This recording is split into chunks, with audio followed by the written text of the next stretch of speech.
Every life tells a story. Join Frank Julian as he shares his, one chapter at a time, from Story of a Soul 2, releasing every Wednesday.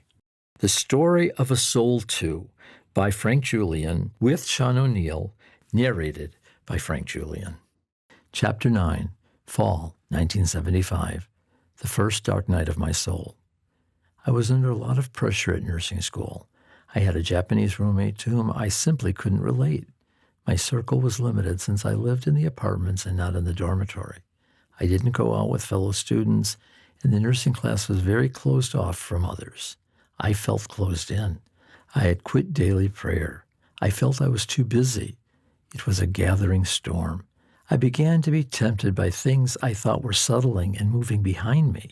I felt the idea of recreational drugs and liberal sexual encounters might relieve my stress.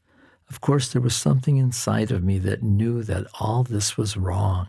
One night at the library, however, I was propositioned by a classmate. We were studying. I knew she had looser sexual ideas than I did. I froze. Indecision is the worst place to live. I sloughed it off as a joke, but she made it clear that it was not a joke if I was interested. I was losing a sense of my own self. My life was so dark at that time, and I could sense that encroaching darkness myself. I didn't even know whether I wanted to be a nurse anesthetist anymore. I went home for Thanksgiving break and decided to go to the Wednesday night prayer meeting at my parish. They prayed for me, but I needed a real encounter with God. I needed the power of the Holy Spirit. I began to consider surrendering my life to the Lord. The 2 years had passed, and the jig was up, so to speak. Within all of these circumstances, I knew that I had to give my life to the Lord. As far as I was concerned, being a priest was the only way to give my life fully to God. There was an order of nurse priests in Milwaukee, Wisconsin. I thought maybe I'd join them, but God had a different plan. I didn't know how my life in crisis would work out. I felt hopeless, but I wasn't. Peggy asked me if she could have a ride home from college for Christmas vacation. I finally wasn't playing any games with the relationships. I wanted her friendship. Her girlfriend Cindy needed a ride home too and came with us.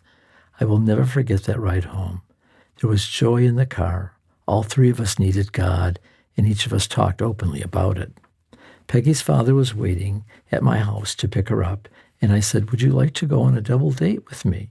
Your brother George can go with my sister Teresa, and the four of us could go to the show and for a bite to eat afterwards."